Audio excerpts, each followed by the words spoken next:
ಭೂಮಿಯ ಮೇಲೆ ಒಂದು ಸ್ಥಳವಿದೆ. ಅಲ್ಲಿ 50 ವರ್ಷಗಳಿಂದ ನಿರಂತರವಾಗಿ ಬೆಂಕಿ ಉರಿಯುತ್ತಿದೆ. ಮಳೆ ಬಂದರೂ, ಗಾಳಿ ಬೀಸಿದರೂ, ಹಗಲಾಗಲಿ ಅಥವಾ ರಾತ್ರಿಯಾಗಲಿ ಆ ಬೆಂಕಿ ಮಾತ್ರ ಇಂದಿಗೂ ಆರಿಲ್ಲ. ಈ ಸ್ಥಳವನ್ನು ನೋಡಿದವರು ಇದು ನರಕದ ಬಾಗಿಲೇ ಎಂದು ಭಯಪಡುತ್ತಾರೆ. ಆದ್ದರಿಂದಲೇ ಈ ಸ್ಥಳಕ್ಕೆ ಡೋರ್ ಟು ಹೆಲ್ ಅಂದರೆ ನರಕದ ಬಾಗಿಲು ಎಂಬ ಹೆಸರು ಬಂದಿದೆ. ಆದರೆ ಈ ಬೆಂಕಿ ಹೇಗೆ ಪ್ರಾರಂಭವಾಯಿತು? ಇದು ನೈಸರ್ಗಿಕ ಅದ್ಭುತವೇ ಅಥವಾ ಮನುಷ್ಯನ ತಪ್ಪಿನಿಂದ ನಡೆದ ಘಟನೆಯೇ? ಇಂದು ಈ ರಹಸ್ಯವನ್ನು ಈ ವಿಡಿಯೋದಲ್ಲಿ ತಿಳಿಯೋಣ. ಈ ವಿಚಿತ್ರ ಸ್ಥಳವು ಮಧ್ಯ ಏಷ್ಯಾದ ತುರ್ಕಮೆನಿಸ್ತಾನ್ ದೇಶದಲ್ಲಿದೆ. ಈ ದೇಶದ ಬಹುಭಾಗ ಕರಾಕುಮ್ ಅಂದರೆ ಮರುಭೂಮಿಯಿಂದ ಆವೃತವಾಗಿದೆ. ಕರಾಕುಮ್ ಎಂದರೆ ಕಪ್ಪು ಮರಳು ಎಂಬ ಅರ್ಥ. ಇಲ್ಲಿ ಬೇಸಿಗೆಯಲ್ಲಿ ಉಷ್ಣಾಂಶ 50 ಡಿಗ್ರಿ ಸೆಲ್ಸಿಯಸ್ವರೆಗೂ ಏರುತ್ತದೆ. ನೋಡಲು ಇದು ಖಾಲಿ ಮರುಭೂಮಿಯಂತೆ ಕಂಡರೂ ಭೂಮಿಯ ಕೆಳಗೆ ಅಪಾರ ಪ್ರಮಾಣದ ನೈಸರ್ಗಿಕ ಅನಿಲ ಅಡಗಿದೆ.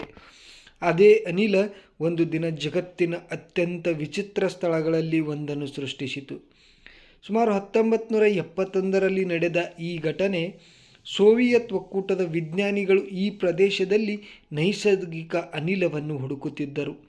ಅವರು ದೊಡ್ಡ ಡ್ರಿಲ್ಲಿಂಗ್ ಯಂತ್ರದ ಮೂಲಕ ನೆಲವನ್ನು ಕೊರೆಯುತ್ತಿದ್ದರು.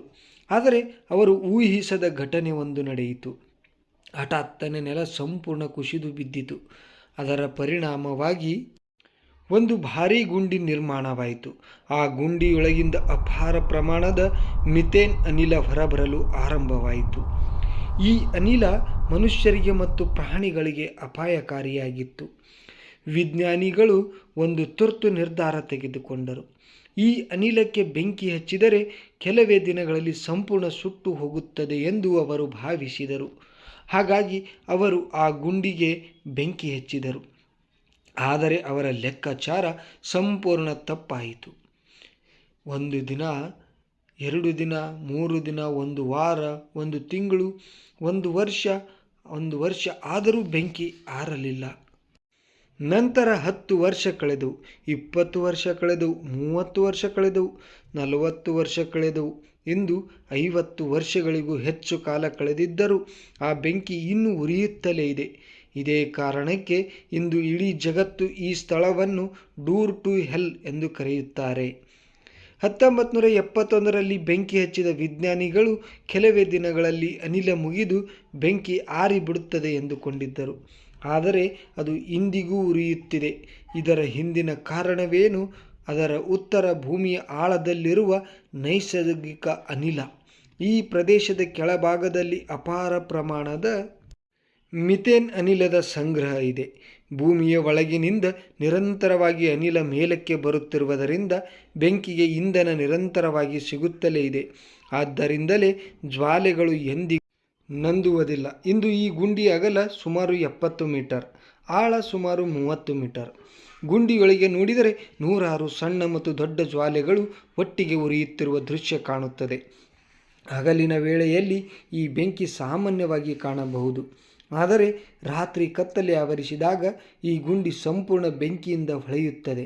ದೂರದಿಂದ ನೋಡಿದರೆ ಭೂಮಿಯೊಳಗೆ ನರಕವೇ ಉರಿಯುತ್ತಿರುವಂತೆ ಕಾಣುತ್ತದೆ. ಅದಕ್ಕಾಗಿಯೇ ಪ್ರಪಂಚದಾದ್ಯಂತ ಈ ಸ್ಥಳಕ್ಕೆ ಡೋರ್ ಟು ಹೆಲ್ ಎಂಬ ಹೆಸರು ಪ್ರಸಿದ್ಧಿಯಾಯಿತು. ಇನ್ನು ಪ್ರವಾಸಿಗರ ಅನುಭವವನ್ನು ಕೂಡ ಹಂಚಿಕೊಂಡಿದ್ದಾರೆ. ಇಂದು ಸಾವಿರಾರು ಪ್ರವಾಸಿಗರು ಈ ಅದ್ಭುತ ಸ್ಥಳವನ್ನು ನೋಡಲು ತುರ್ಕಮೆನಿಸ್ತಾನ್ಗೆ ಭೇಟಿ ನೀಡುತ್ತಾರೆ. ರಾತ್ರಿಯ ವೇಳೆಯಲ್ಲಿ ಈ ಬೆಂಕಿಯ ಬೆಳಕು ಹಲವಾರು ಕಿಲೋಮೀಟರ್ ದೂರದಿಂದಲೂ ಕಾಣಿಸುತ್ತದೆ. ಬಿಸಿಯ ಗಾಳಿ, ಬೆಂಕಿಯ ಸದ್ದು ಮತ್ತು ಮರುಭೂಮಿಯ ನಿಶ್ಶಬ್ದತೆ ಇವೆಲ್ಲ ಸೇರಿ ಒಂದು ವಿಭಿನ್ನ ಅನುಭವವನ್ನು ನೀಡುತ್ತವೆ. ಕೆಲವರು ಜೀವನದಲ್ಲಿ ಇಂತಹ ದೃಶ್ಯವನ್ನು ಎಂದಿಗೂ ನೋಡಿರಲಿಲ್ಲ ಎಂದು ಹೇಳುತ್ತಾರೆ.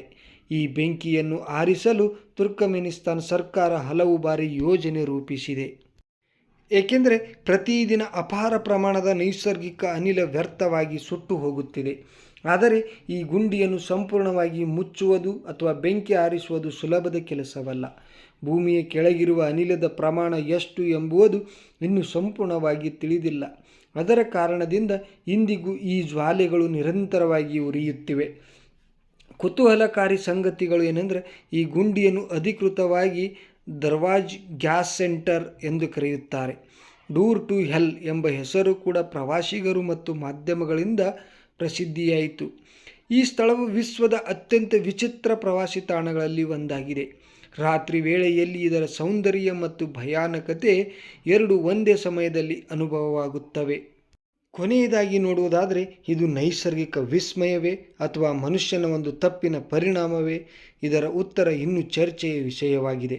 ಆದರೆ ಒಂದು ವಿಷಯ ಮಾತ್ರ ಖಚಿತ, 50 ವರ್ಷಗಳಿಗೂ ಹೆಚ್ಚು ಕಾಲ ನಿರಂತರವಾಗಿ ಉರಿಯುತ್ತಿರುವ ಈ ಬೆಂಕಿಯ ಗುಂಡಿ ಇಂದಿಗೂ ಜಗತ್ತಿನ ಅತ್ಯಂತ ರಹಸ್ಯಮಯ ಸ್ಥಳಗಳಲ್ಲಿ ಒಂದಾಗಿದೆ.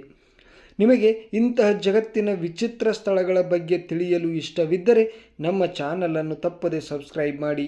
ಮುಂದಿನ ವಿಡಿಯೋದಲ್ಲಿ ಮತ್ತೊಂದು ಅದ್ಭುತ ಮತ್ತು ರಹಸ್ಯಮಯ ಸ್ಥಳದ ಬಗ್ಗೆ ತಿಳಿದುಕೊಳ್ಳೋಣ. ಅಲ್ಲಿಯವರೆಗೂ ಧನ್ಯವಾದಗಳು.